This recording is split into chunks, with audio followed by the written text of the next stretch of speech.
Hey, okay, Saturday, 123 miles down, back to the hotel. I made it. So just to tell you guys a little bit about some of the things that went on today. Pretty solid ride, I'd say. Met Debbie and the kids at mile 60, and then I headed on to meet her here at 123 or 125. She ended up picking me up at the 123 mile mark, where my route kind of splits in one direction, and then the hotel is in the opposite direction. So I just threw my bike in the van and got in the car. No shame in that, right? Did some recovery stuff already. I did a recovery drink and my recovery supplements. But I will say, when I got off the bike and got in the car, things were a little bit chaotic between, we're kind of near the beach, and Debbie had some challenging times getting a hotel because we didn't know where we were going to end up. So it was a little bit of chaos. I started getting kind of nauseous in the car, and it was getting a little unbearable. I was feeling okay on the bike, but once I got in the car, I don't know, I just really wasn't feeling well.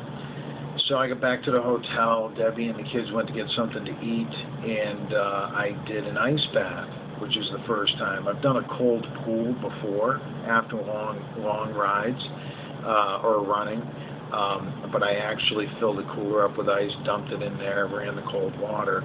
And let me tell you something, once I got in that, all my other issues of feeling nauseous or just not right pretty much vaporized. It was actually pretty amazing.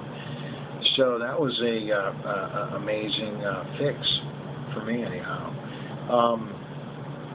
So let's see, a couple things today. I met this guy going into Concord, I think it was. We rode alongside for a few miles and got to share some things with each other. Turns out he's a recovering alcoholic, and so I told him about what I was doing. So that was kind of a God thing, ironic. The ride coming out of Connecticut into Mass got amazingly flat. Connecticut, I think, is a train wreck for just being hills everywhere. I got into Mass, at least Eastern Mass, and I got to say, I think the elevation gain was not as significant as when I was in Connecticut. I think overall 123 miles, I think there was about 5,500 feet of elevation. I think my time out there was about 7 hours 45 minutes. I think my actual ride time was 7 hours 25 minutes. I consumed a ton of water. Let's see, I went through my pack twice, that's 6 liters, and I went through 6, 7, 8, 9. Gosh, I think I went through 10 liters. And I have to come to the conclusion that hydration is absolutely mission critical. I know my coach Al has talked about it a number of times. I got to experience the fix of really hydrating when I was out of cycling camp in Arizona with the team there. But I don't know. I wasn't 100% convinced, and I know on my rides around home, 4, 5, 6 hours, I would just never really take in a whole lot of water. Today, I didn't want to take any chances. I was aiming to even overhydrate if I had to. I did have to stop and go to the bathroom, I'd probably say at least a good 7 times, 8 times. Which is just a real quick thing. But I don't know, maybe some people don't want to be inconvenienced with that, or maybe they don't think they need that much water. But 10 liters over 7.5 hours, I'll have to do the math and figure it out. But I think by all means, a lot of people may say that's too much. I didn't suffer from any of the, hypo something, where you might start to swell. None of that was going on. I was actually feeling really, really good throughout the entire ride. And I really got to say that has everything to do with hydration.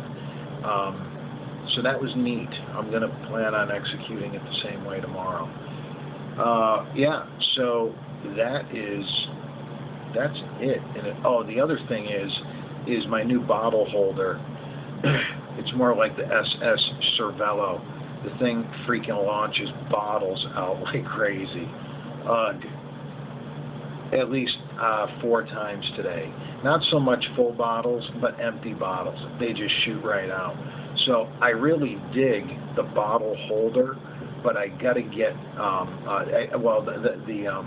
mount, I should say. I really dig the mount, but I have to get some new type bottle holders that hold the bottles tighter, because they were just shooting out left and right. In fact, at one point, it was my bottles in the middle of the road, and I had to ask a car to slow down and move out of the way because I didn't want them to crush my bottle. Yeah, so overall, very, very good day. The weather was fantastic. Tomorrow, we're looking at showers, and Monday, I believe we're looking at full-on rain. So that's going to be a challenge. We'll see how things go. My goal is to bang out 125 miles tomorrow, and we'll see where things are at. So I am going to eat, and eat well, and recover hard, and I might have some video a little bit later of my Globus and how that whole contraption works. Okay, yeah, very good. Thanks for watching. See ya.